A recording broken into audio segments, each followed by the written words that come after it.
యెహోవా అది నీకు తెలిసే ఉన్నది.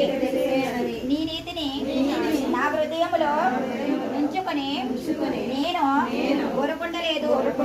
ఈ సత్యమును ఈ రక్షణను నేను వెల్లడి చేసి ఉన్నాను.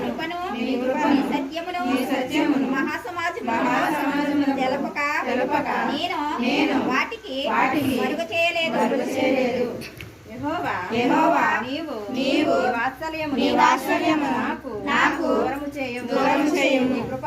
నీ కృపా సత్యము ఎప్పుడును నన్ను కాపాడునుగాక.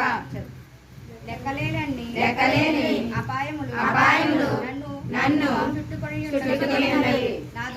నా దోషములు నన్ను తరిమి కొట్టునుగా.